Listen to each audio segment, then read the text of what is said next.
रास्ता सोचते रहने से किधर बनता है, रास्ता सोचते रहने से किधर बनता है। सर में तूफान हो तो दीवार में दर बनता है।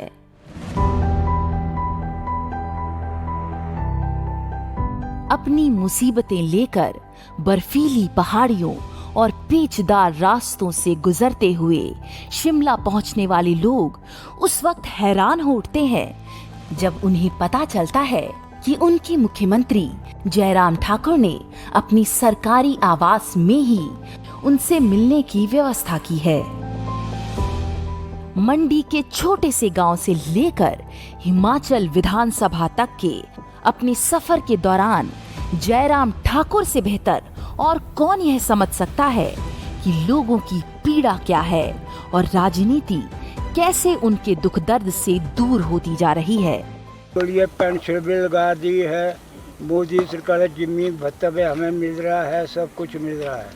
जो रह गए उनके लिए बोलते हाँ बोलो कि क्या कमी है, क्या चाहिए, क्या करना है। शिमला के वीआईपी भवनों में आने वाले लोग न केवल जयराम ठाकुर में अपनी भाई, पिता, मित्र का अक्स देखते हैं, बल्कि यह भी महसूस करते हैं कि राजसी ढंग और टोपियों के रंग में बटी हिमाचली सियासत का कलेवर ही बदल गया है।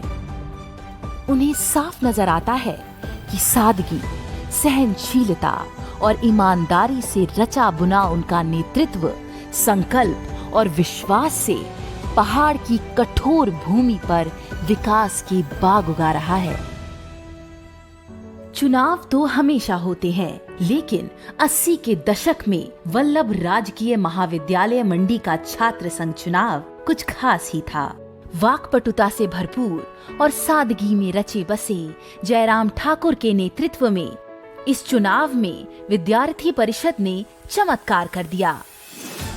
इस चुनाव ने हिमाचल की राजनीति का नया भविष्य रोप दिया था। जयराम ठाकुर जैसे जैसे आगे बढ़े, हिमाचल की सियासत का पुराना ढर्रा टूटता बिखरता चला गया। 2007 वह निर्णायक मोड़ था जहां से राज्य की सियासत ने नई करवट ली। जयराम ठाकुर भाजपा के अध्यक्ष बने और भाजपा ने राज्य में पहली बार अपनी बूते सरकार बनाई जो पूरे 5 साल चली। बचपन मुश्किलों में बीता, जिसके अनुभव अब तक काम आ रहे हैं। मंडी जिले के छोटे से गांव में तांदी के जेठूराम और बिक्रमू देवी ने अपनी बेटे जयराम को संवेदना के संस्कार दिए और सादगी व सहनशीलता के सबक। कुनाव स्कूल में पढ़ता था जयराम जी। इधर आटा, इधर की आटे की थैली जैसे ले जाता था, घर जाता था। बड़े मुश्किल जाके पढ़ा है बेचारा, बड़ा घर जाना। फिर दूसरी साल हमारे लालटेन होते थे पढ़ने के लिए, मोमबत्ती होती थी, उस हिसाब से बेचारा पढ़ा। हमने नहीं सोचा आज जयराम मुख्यमंत्री हमारे बने। इसके बाद फिर चुनावी जीत तो मानो नियम सी बन गई। सिराज विधानसभा से लगातार 5 बार जीत ने यह साबित किया कि कैसे पूरी विधानसभा को अपना परिवार बनाया जा सकता है। जमीन से जुड़ी राजनीति का कोई विकल्प नहीं है, इसलिए अनुभवों, जमीनी समझ और कर्मठता से लैस राजनीतिक सफर में कैबिनेट मंत्री रहने के बावजूद जयराम ने संगठन की जड़ों को मजबूत करने की धुन नहीं छोड़ी। पिछले 3 दशक से ज्यादा समय से संगठन में जयराम ठाकुर के समर्पण, भाजपा टीम की मेहनत और प्रधानमंत्री नरेंद्र मोदी के कुशल नेतृत्व की बदौलत 2019 के लोकसभा चुनाव में हिमाचल में भाजपा ने 4 सीटों पर विजय पताका फहराई। राज्य में भाजपा को देश में सबसे ज्यादा करीब 70% वोट मिले। यह पार्टी का राज्य में अब तक का सर्वश्रेष्ठ प्रदर्शन है।